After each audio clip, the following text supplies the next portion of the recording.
Ahora vamos a compartir la palabra de la doctora María Graciela Letieri. Ella es jefa de diagnóstico mamario del Centro Médico de Eragopián y va a hablar de diagnóstico por imágenes. Bueno, buenas tardes a todos. Realmente el temario de hoy es sumamente interesante y creo que los panelistas nos vamos a tocar en algunos puntos que por ahí los vamos a reiterar, pero pienso que la reiteración va a ayudar a fijar conocimiento, que es la idea de hoy. Así que estoy en un todo de acuerdo con el doctor Piccolini y vamos a seguir entonces con las exposiciones. ¿El del medio es? ¿El de abajo?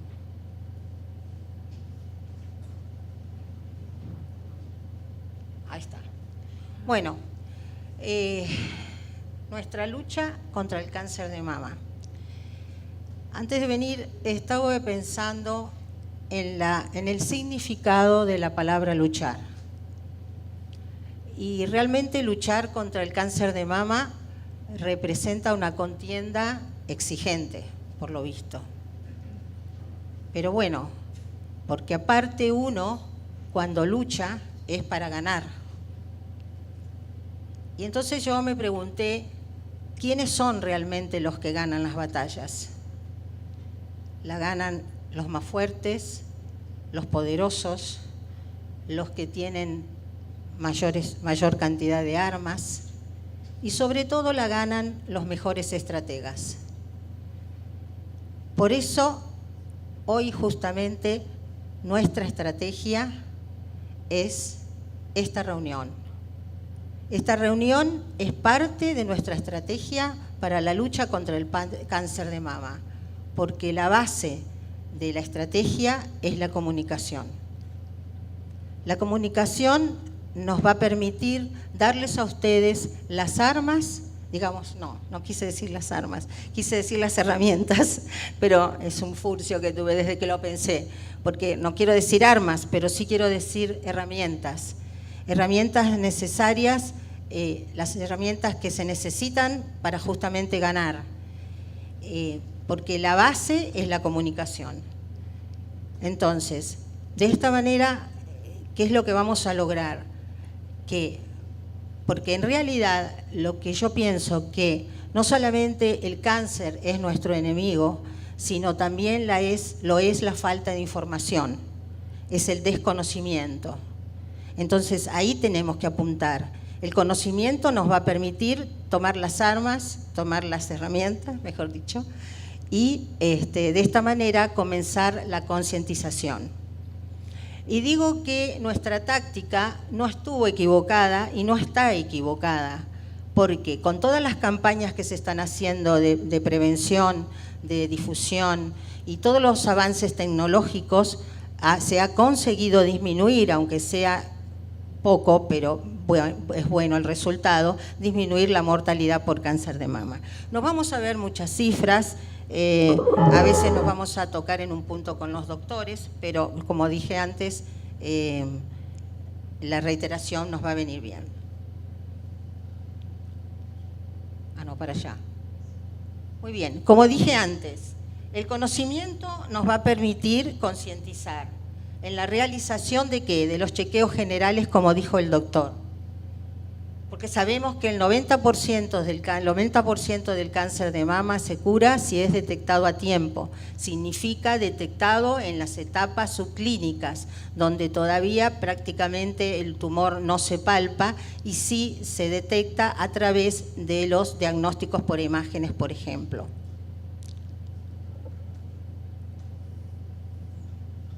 Quiero también decir que, ya que estamos hablando de porcentajes, es necesario saber que la mayoría de las enfermedades de la mama son benignas. Esa es una muy buena noticia. Y también quiero comunicarles que la mama es un órgano cambiante con capacidad de respuesta hormonal. Que la mama va cambiando, esos cambios que se producen en la mama, esas modificaciones, que se producen a lo largo de la vida de la mujer y tienen que ver con las hormonas que se segregan a esas distintas etapas, que van pasando desde la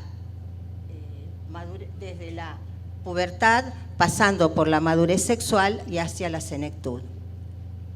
Estos cambios que se producen en la mujer son muchas veces imperceptibles en el cuerpo mismo. O sea, la mujer no se da cuenta de esos cambios hormonales. Las hormonas son las que provocan esos cambios.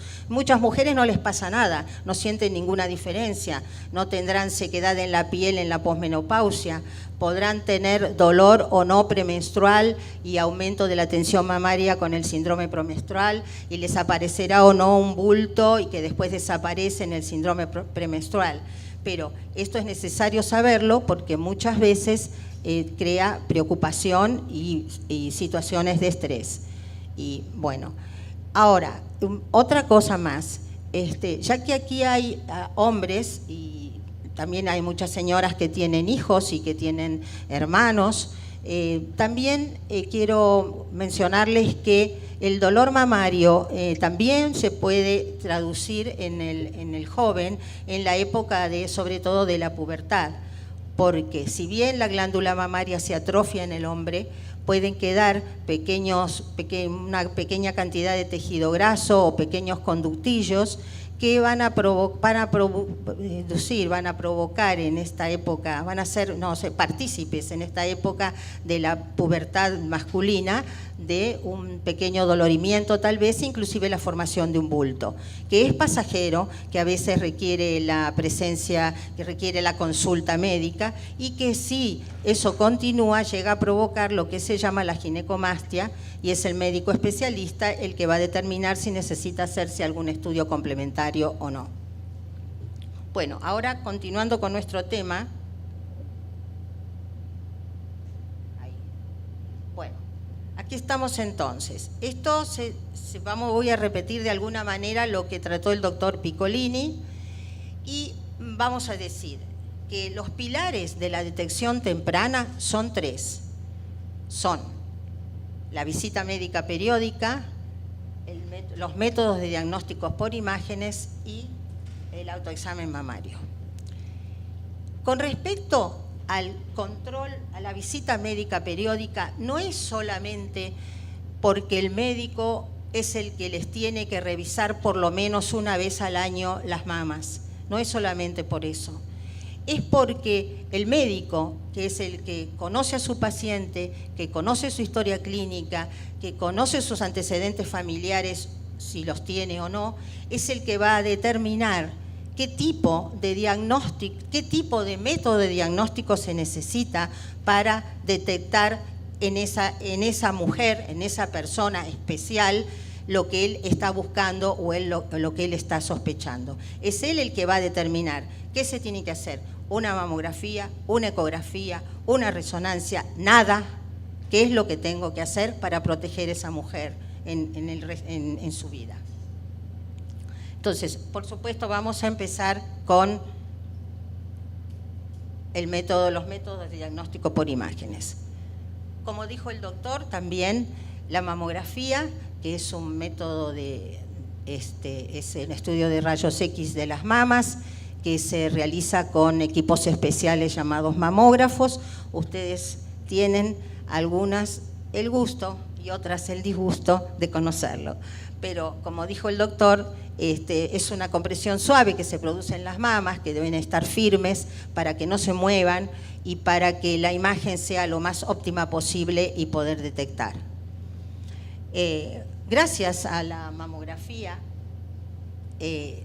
vamos a ver después que se ha podido disminuir en gran parte la mortalidad por cáncer de mama, y está comprobado que es el método más adecuado para la detección temprana. Muy bien, ¿cuáles son las indicaciones? Estas son normas internacionales. Las indicaciones las resumí porque para los médicos tenemos otros ítems más que tomar, pero para ustedes tienen que saber que las indicaciones de la mamografía son en las mujeres que tienen algún antecedente de riesgo en la familia porque tienen un pariente que ha tenido cáncer de mama.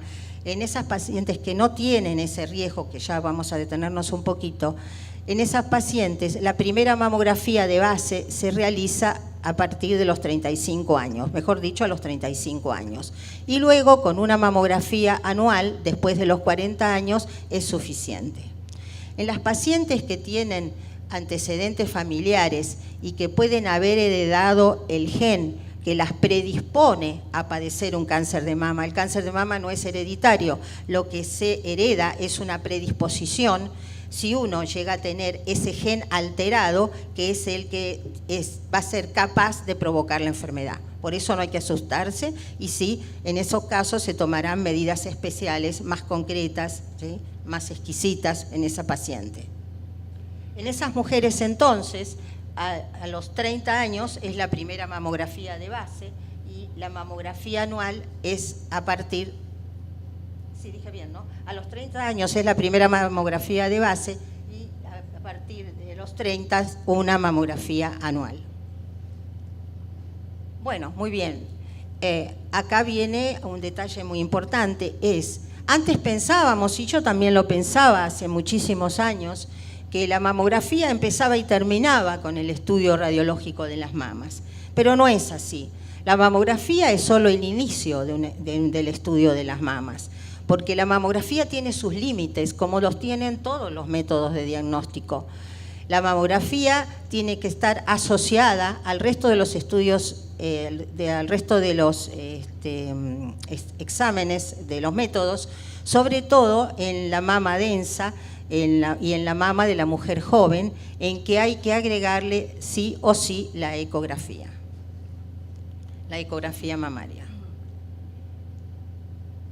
Ahora vamos a hablar entonces lo siguiente. Bueno, esto lo dije antes, esto lo podré poner un poco así, sí, ¿no?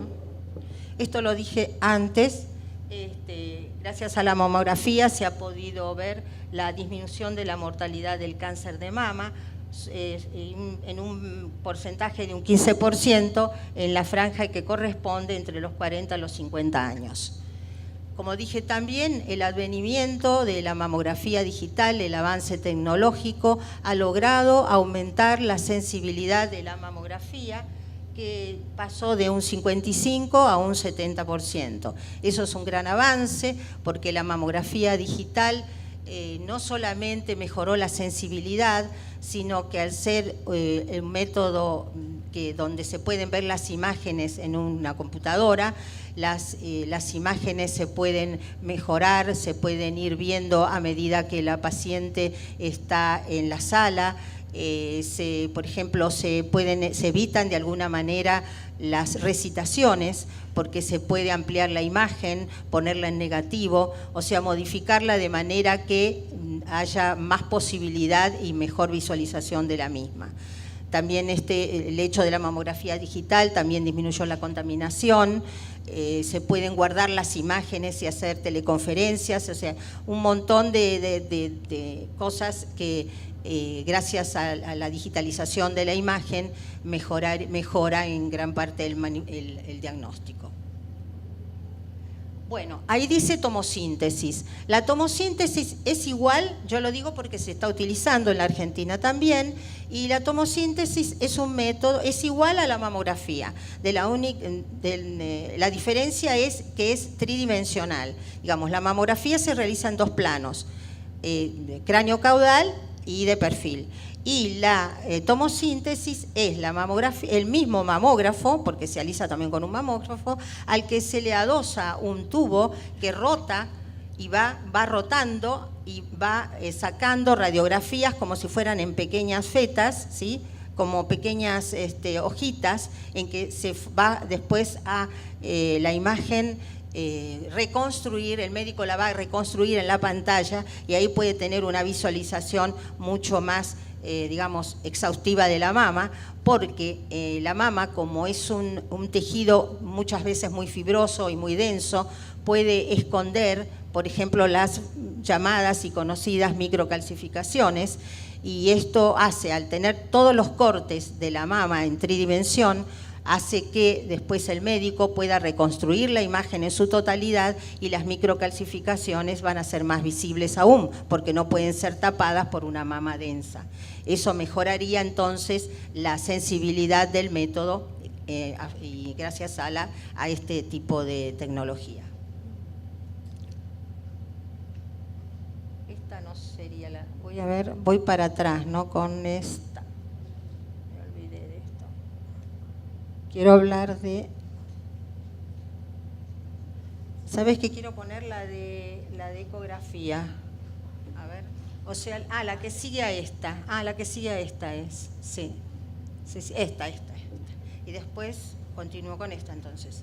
Bueno, algo hablamos entonces de la ecografía mamaria, que en realidad lo que se usa es, en general, en mujeres que son, en mujeres jóvenes sintomáticas. O sea, no se usa como método de screening la ecografía. Se usa en las mujeres jóvenes, sí, que son sintomáticas. O sea, si la mujer no tiene ningún problema, no tiene dolor, no tiene tumor, no tiene nada, no es necesario hacer una ecografía para ver si tiene algo en realidad. Sí tiene síntomas en la mujer sintomática. Es imprescindible, por supuesto, asociada a la mamografía en las mujeres jóvenes y en las mujeres con mama densa. Y en realidad lo que hacemos, el diagnóstico mamario, lo que hacemos continuamente es hacer una correlación entre la mamografía y la ecografía. Si la imagen se ve en la mamografía, la buscamos en la eco. Si la imagen no se ve en la eco y se ve en la mamografía, la buscamos. Y de esa manera trabajamos la imagen para estar seguros de su ubicación y de su posibilidad y de su grado de sospecha también, ¿no? Bueno, es de elección la ecografía en el estudio de la axila y se la utiliza también durante el embarazo. Hay otras indicaciones como el control de los procesos infecciosos y demás, pero bueno, se utiliza muchísimo en este momento la ecografía mamaria. ¿Cómo estoy en tiempo? Quiero volver a la resonancia ahí. Bueno, ¿cómo estoy en tiempo? ¿Alguien me puede decir? ¿Estoy bien? Sí, bueno, gracias. Bueno, con respecto a la resonancia nuclear magnética, yo debo decirles que estos son los 3 métodos básicos que se utilizan. Por supuesto que el método de screening mayúsculo es la mamografía, como dijo el doctor Piccolini. Ahora, ¿qué pasa con la resonancia nuclear magnética? Tiene una altísima sensibilidad y se utiliza, en realidad la utilizamos solo en situaciones muy especiales, salvo para el control de los implantes mamarios, que es lo que se usa con mayor frecuencia. Después tiene indicaciones más precisas, como por ejemplo, cuando hay casos de duda con la mamografía y la ecografía, que no se llega a una definición diagnóstica, a veces se asocia como tercer método a la resonancia para ver qué resultado nos da y así poder definir la conducta, si va a ser hacia la abstención de un intervencionismo o no. ¿No es cierto? Si vamos a abstenernos o a hacer algo o tenemos que tomar alguna otra decisión, aunque sea un método microinvasivo como es el intervencionismo mamario. Muy bien, acá hay otras indicaciones porque es también de elección, por supuesto, en pacientes portadoras de un gen, que es el que comenté antes, es un gen que se denomina BRCA1, nosotros le decimos BRCA, BRCA1 o BRCA2, eso sirve para, entonces, si en estas pacientes que son pacientes de mayor riesgo de padecer cáncer de mama, se puede, según el médico de cabecera, lo que es el especialista, se puede pedir también como un control, agregado a los otros 2 métodos, una resonancia mamaria.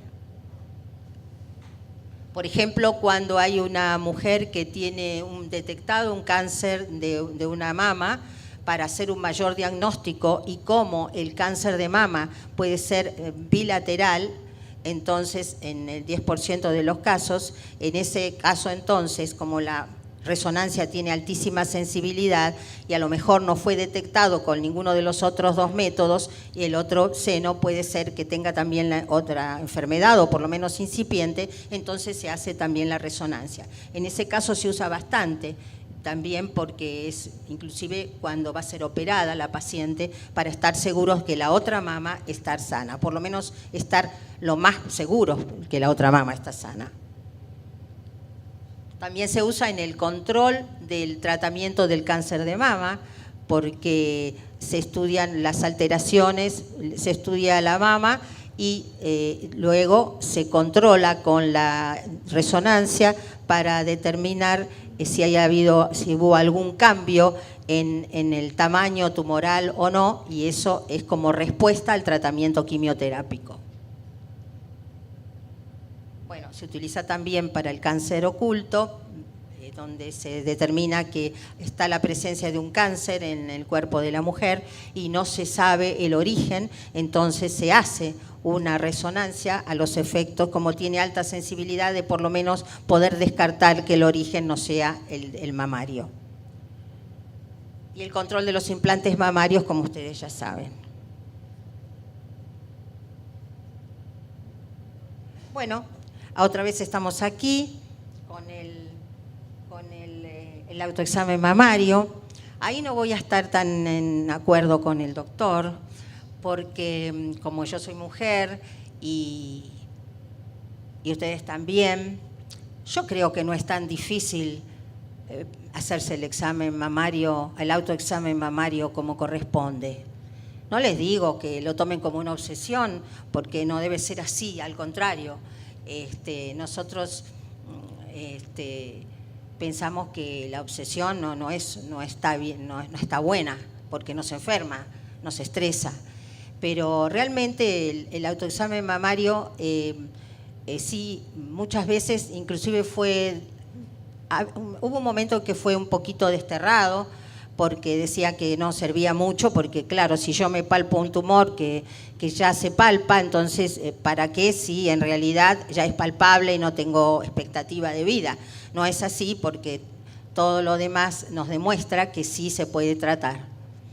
Entonces, lo que sucede es que las mujeres tenemos que hacernos el hábito mensual o bimensual o como quieran, para no ser tan obsesivos, y nosotros vamos a reconocer nuestras propias estructuras, y si va a haber algún cambio vamos a ser las primeras en reconocerlo, antes que nuestra visita médica periódica, ¿sí? De esto no vamos a hablar demasiado, pero eso es un momento para palparse las mamas, es el momento cuando uno se ducha, ¿sí? Es fácil, es prácticamente uno ya cuando se pasa el jabón sobre los senos, puede hacer simplemente un reconocimiento de las estructuras de su mama, y ahí se va a dar cuenta si hay alguna modificación. Siempre y cuando se van a dar cuenta de la modificación, de que tengan la constancia de hacerlo, y ahí de conocerse, como dicen. Respecto a esto, entonces, lo que no se puede hacer es tratar de reconocer anormalidades en las mamas de las amigas o de otras personas. Eso no, porque ustedes no conocen ese cuerpo, y sí el de ustedes, ¿sí? Bueno, acá está una de las técnicas, ¿no es cierto? La técnica se utiliza, como ya saben, con la mano contralateral a la mama que van a palpar. Se puede usar, sea en este sentido, ustedes ya lo saben, se puede hacer con movimientos circulares alrededor de la glándula, con los tres pulpejos, con los tres dedos los pulpejos de los dedos, ¿sí? Haciendo movimientos circulares, o si no, dividiendo la mama como si fuera la esfera de un reloj, y la van a revisar en todas sus horas, desde la periferia hacia la parte central del pezón, y en todas las horas, hora 1, hora 2, hora 3, ¿sí? Y a veces también algunas personas anotan, recordar siempre, por favor, hacerlo después de la menstruación, porque los cambios que se producen pueden hacerlas confundir, siempre después de la menstruación. Bueno, revisar las axilas, mirar las mamas frente al espejo también, como dijo el doctor, levantando los brazos para ver si existe alguna desviación del pezón, algún hundimiento, algún cambio de color. Bueno, ustedes ya eso más o menos lo conocen. A ver. Bueno, simplemente esto les quería informar y bueno, comentarles que yo pertenezco a un centro de diagnóstico que tiene un enfoque multidisciplinario del